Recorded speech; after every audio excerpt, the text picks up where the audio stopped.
இணையற்ற இயேசுவின் நாமத்தில் சேனல் 10 நேயர்களுக்கு என் அன்பின் வாழ்த்துக்களை நான் தெரிவித்துக் கொள்கிறேன். இந்த நாளிலே உங்களோடு கூட பகிர்ந்து கொள்ள வேண்டும் என்று என் உள்ளத்திலே எழுந்த ஒரு காரியத்தை, சத்தியத்தை உங்களோடு பகிர்ந்து கொள்ள நான் வாஞ்சிக்கின்றேன். அது என்னவென்றால், நமக்கு தரிசனம் நமக்கு தேவை. தரிசனத்தை நாம் பெற்றுக்கொள்கிற ஒரு மனிதர் அவரால் சும்மா இருக்க முடியாது. ஒரு மனிதனுக்கு தேவன் தரிசனத்தை தரும்போது அந்த மனிதன் பொதுவாய் அமர்ந்திருக்க அந்த தரிசனம் விடுவது இல்லை.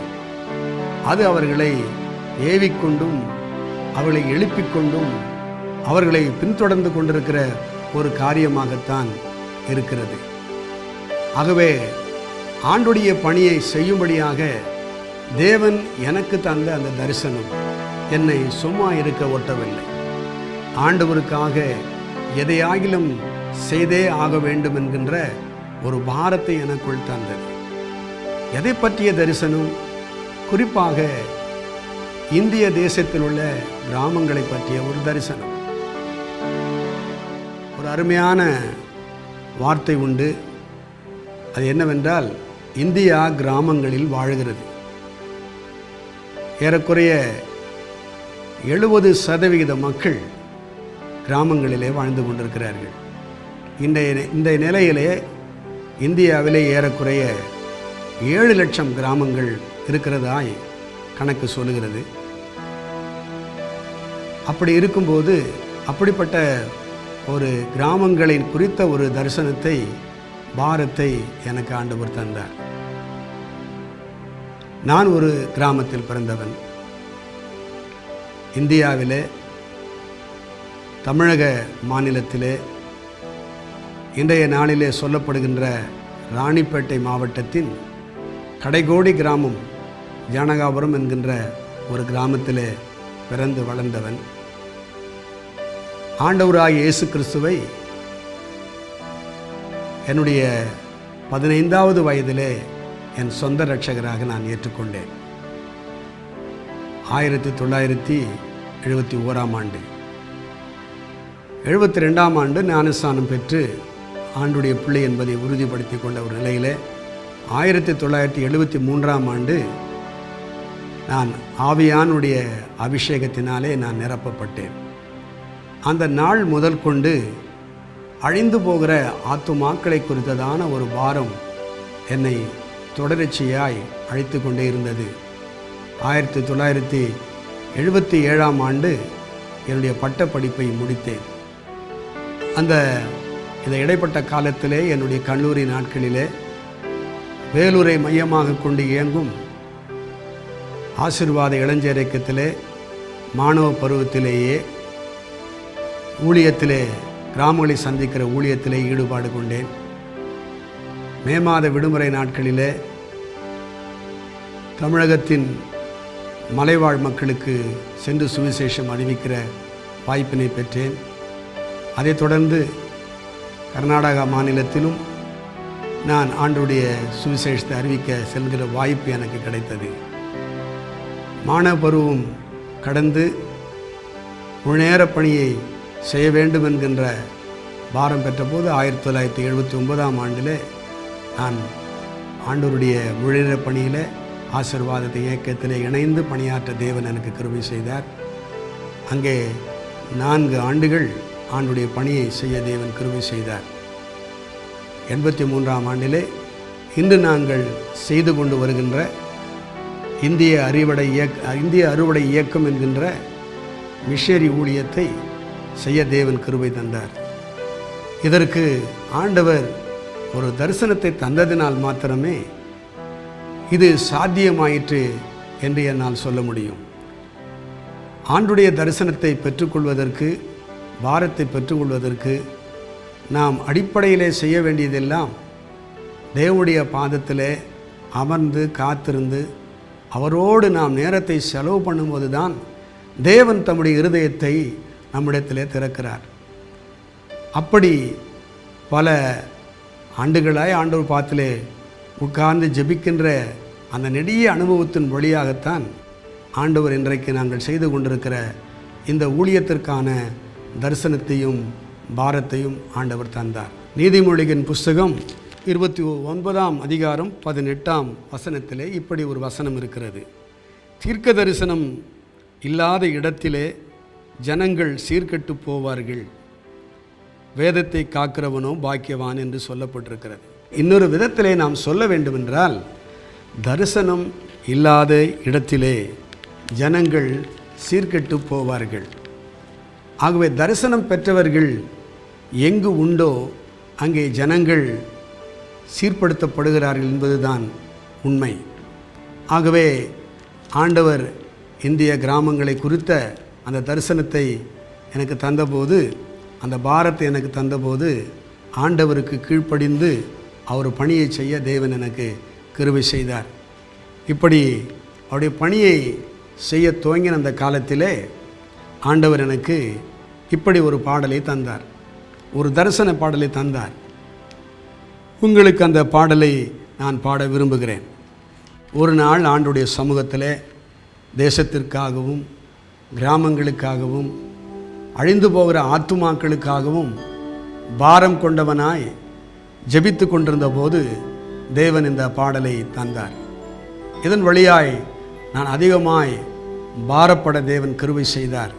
இந்த பாடலை பாடுவது உங்களுக்கு தரிசனத்தை கொடுப்பதற்கும், நீங்கள் தரிசனத்தை பெற்றுக்கொண்டவர்கள் கூடுதல் தரிசனத்தை பெற்றுக்கொள்வதற்கும் இது உதவியாக இருக்கும் என்று நான் நினைக்கின்றேன். தரிசனம் உண்டோ சகோதரனே, தரிசனம் உண்டோ சகோதரியே, நீ வாழும் தேசத்தின் தரிசனம், அழியும் ஆத்தும தரிசனம், நீ வாழும் தேசத்தின் தரிசனம், அழியும் ஆத்தும தரிசனம், தரிசனம் இல்லாத இடத்திலே ஜனங்கள் சீர்கெட்டு போவார்கள், தரிசனம் இல்லாத இடத்திலே ஜனங்கள் சீர்கெட்டு போவார்கள். தரிசனத்தை நீ பெற்று கொண்டால் தேசமும் தேவனுக்கு சொந்தமாகுமே, தரிசனத்தை நீ பெற்று கொண்டால் தேசமும் தேவனுக்கு சொந்தமாகுமே.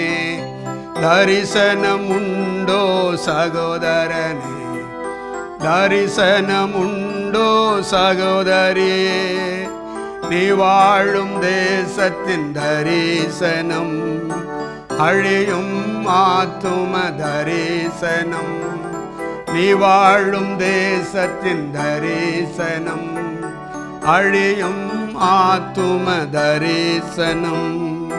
ஜீவனுள்ள தேவனை அறியாமல், ஜீவன் இழந்தவரை வணங்காமல், ஜீவனுள்ள தேவனை அறியாமல், ஜீவன் இழந்தவரை வணங்காமல், நித்திய ஜீவனை இழந்தோராய் நித்திய ஆக்கினையை அடைகிறார்கள், நித்திய ஜீவனை இழந்தோராய் நித்திய ஆக்கினையை அடைகிறார்கள்.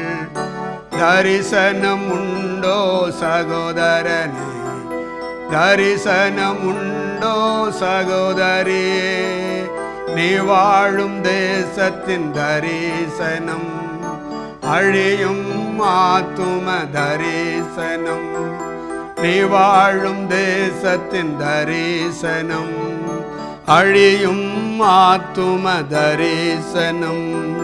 தேசத்தின் ஜனங்கள் பாவம் செய்து தேவனை மறந்தே வாழும்போது, தேசத்தின் ஜனங்கள் பாவம் செய்து தேவனை மறந்தே வாழும்போது, உன்னை சூழ்ந்த மக்களின் தரிசனம் உண்டோ உனக்கு சகோதரனே, உன்னை சூழ்ந்த மக்களின்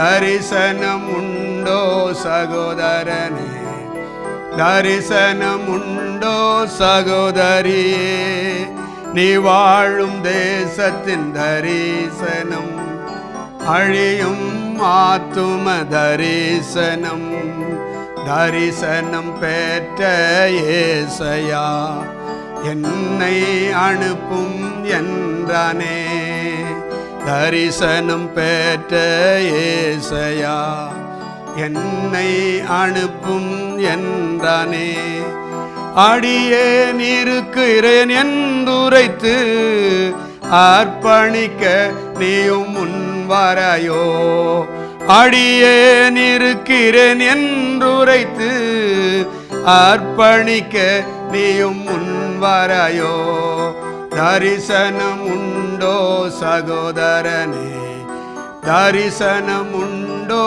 சகோதரியே, நீ வாழும் தேசத்தின் தரிசனம், அழியும் ஆத்தும தரிசனம், நீ வாழும் தேசத்தின் தரிசனம், அழியும் ஆத்தும தரிசனம்.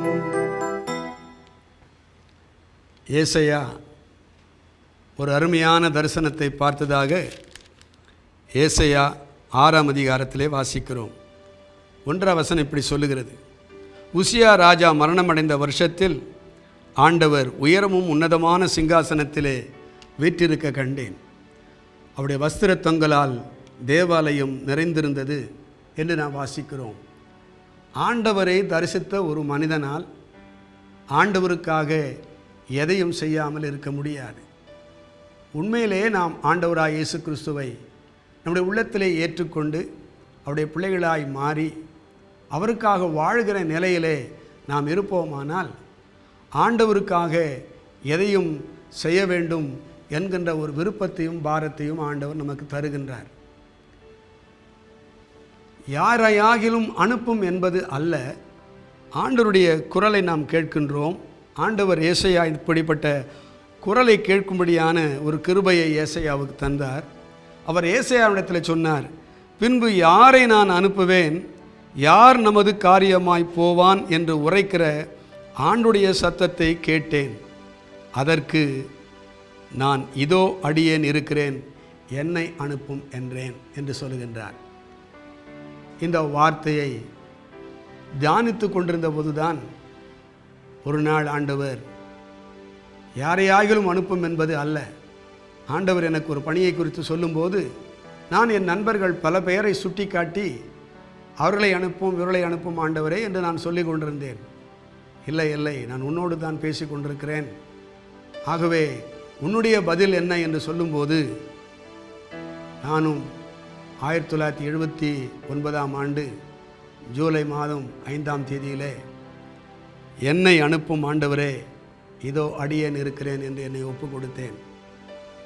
இன்று எனக்கு வயது 66 துவங்கி இருக்கிறது. என் வாழ்க்கையை அர்ப்பணித்து அவருடைய முழுநேர பணியிலே அர்ப்பணித்து ஏறக்குறைய 43 ஆண்டுகளுக்கு மேலாக பணி செய்ய தேவன் கிருபை செய்தார்.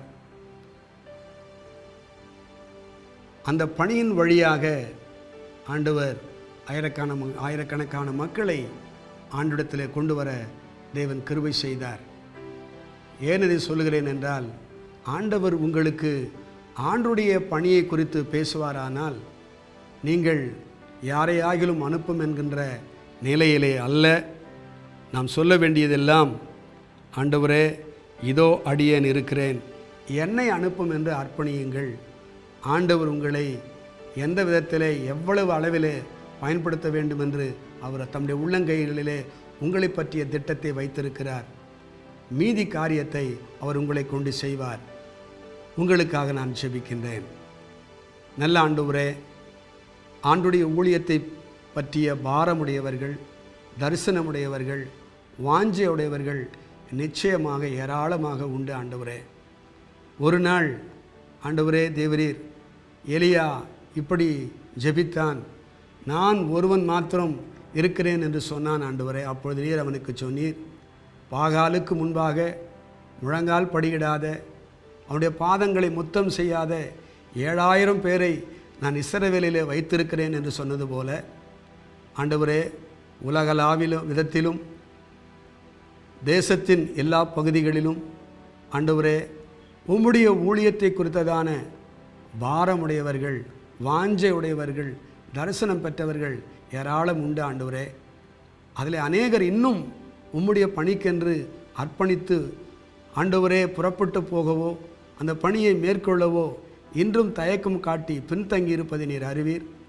கர்த்தாவே, இந்த நாளிலே ஆண்டவரே, என் மூலமாய் உம்முடைய வார்த்தையை கேட்ட உம்முடைய பிள்ளைகள் ஏசையாவை போல, இதோ அடியேன் இருக்கிறேன், என்னை அனுப்பும் என்று ஒப்பு கொடுக்க அர்ப்பணிக்க நீர் கிருபை செய்யும்.